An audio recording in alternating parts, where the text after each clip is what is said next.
One night, Terry and his son were checking on the cows before going to sleep, and in the distant darkness they saw lights that looked like truck or car headlights, and the lights were approaching them. But Terry noticed something weird. They didn't hear any engine sounds even though the lights were getting closer. There was no noise at all. The lights kept getting closer and closer until they broke through the fence. Then Terry walked towards it to see who was breaking into his ranch, maybe a lost tourist or a thief. As Terry got closer to the lights, they began to reverse, and the lights mysteriously ascended into the sky and began to move further away until they completely disappeared. Strangely, welcome to the world of secrets and shadows, where terrifying stories are breathtaking. If you're a fan of excitement and mystery, do not forget to press the subscribe button to receive all new updates, and press like if you like the story. Let's take a journey together into the depths of horror. In northeastern Utah, USA, the Sherman family fought a war against some strange creatures at their new ranch. At first they thought they were predatory animals, but as time passed, they realized they were up against creatures far stronger than them. The horrific events then intensified to the point where they feared for their lives, especially after finding out that those creatures could kill. What the Shermans faced was supernatural, not a human or an animal.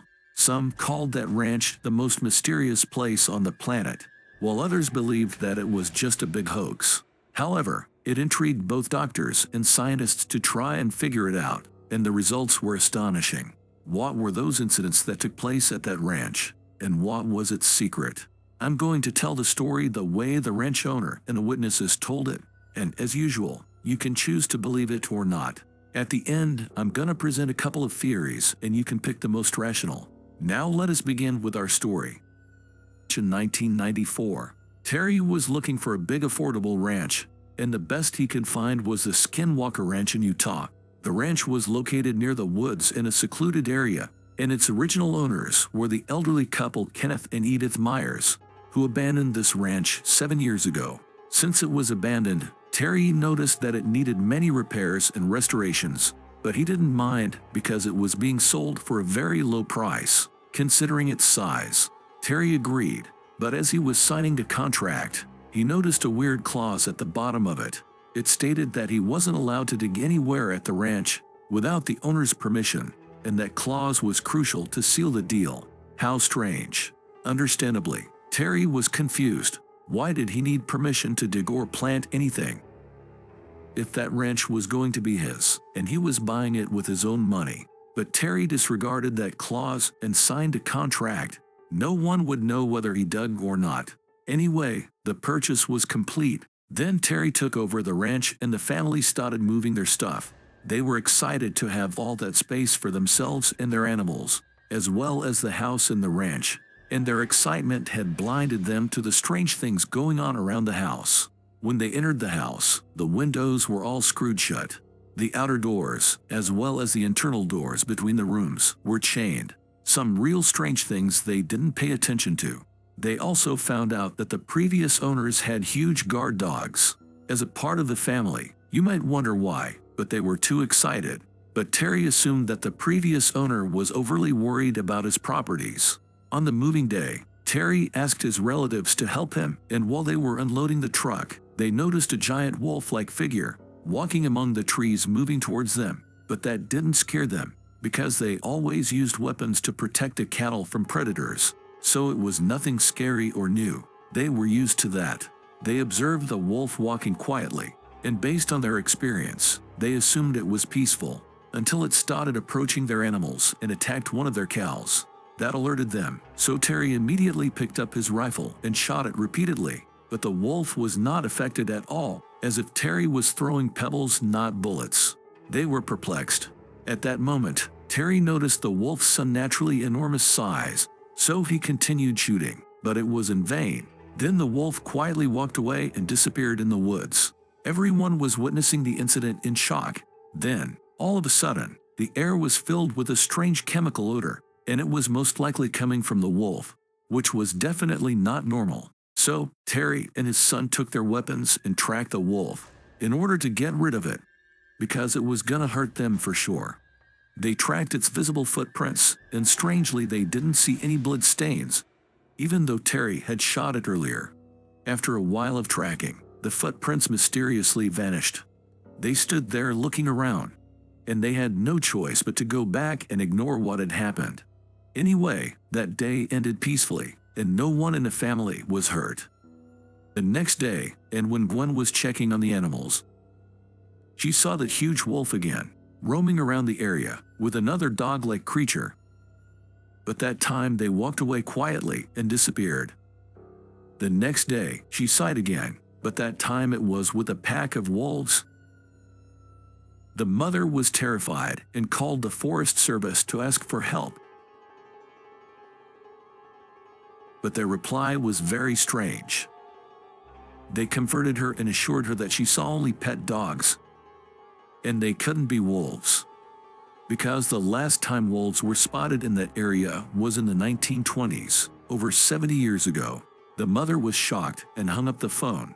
As the days passed, she encountered several bizarre incidents. It led her to think she was having memory problems or that her mind was just confused. She began to believe they were right, that she might be suffering from health issues or delusions.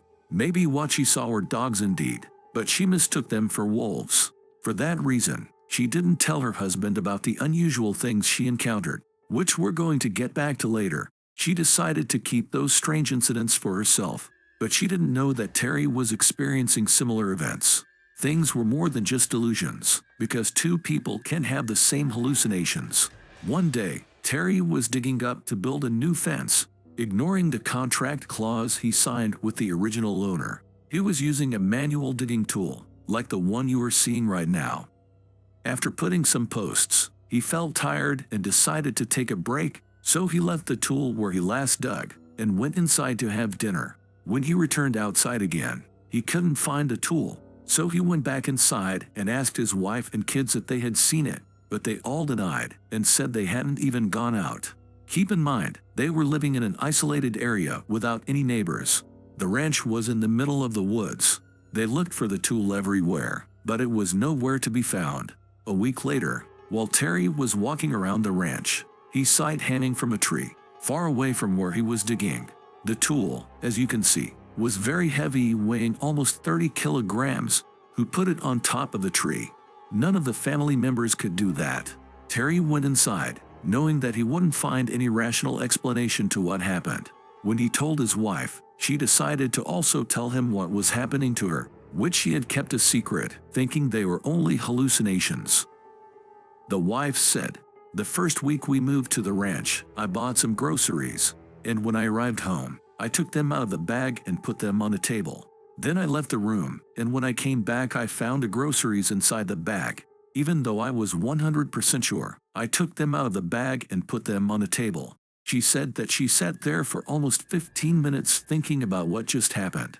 She was wondering if she really did take them out, or if she was hallucinating. On the same day when she went to take a shower, and she hung up the towel, and when she was done, she couldn't find the towel. She didn't pay much attention, and grabbed another one. Later, she found that towel inside a cupboard on the other side of the house. Why was it there? She didn't know. That made her seriously ponder if she had actually lost her mind, or if she was suffering from a mental problem. She was forgetful and confused all day. After telling her husband, fear spread all over the household, and they were certain that something supernatural was happening in that place.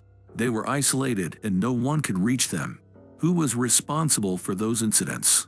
One night, Terry and his son were checking on the cows before going to sleep, and in the distant darkness they saw lights that looked like truck or car headlights, and the lights were approaching them. But Terry noticed something weird. They didn't hear any engine sounds even though the lights were getting closer. There was no noise at all.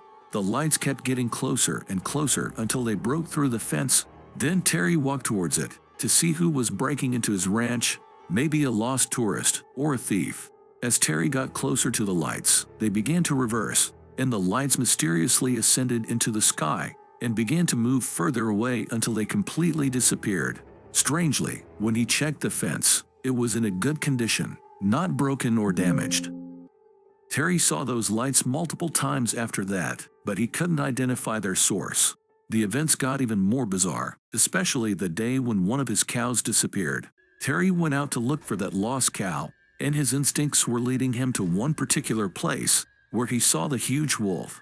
Indeed, when Terry went into the woods, he saw the cow's footprints and followed them until they suddenly disappeared. At the same place the wolf's footprints disappeared earlier, Terry said that it was as if the cow stopped there and flew into the sky, or the ground opened up and swallowed it. It wasn't logical for its footsteps to just vanish after being so visible along the road. Similar incidents occurred more than 4 times throughout the winter. The cows were running away and mysteriously disappearing. And despite Terry's multiple attempts to watch the cows, he failed to protect them or even figure out the reason behind their disappearance. In the spring of 1995, things became extremely bad. The family weren't only losing the cows were reappearing at random locations and in weird and frightening way. One day, Terry's son found a cow drowning in a pond near the house, so he immediately called his father to come and help the cow. So Terry came running, confused as to how a cow could drown in such a small pond. But his question was answered the moment he reached the place. The cow was in fact killed, not drowned, and thrown into the pond. Here we have reached the conclusion of our episode for today. We hope you liked it. Write us your positive comments that we will show in the next video. Wait for us in the next episode.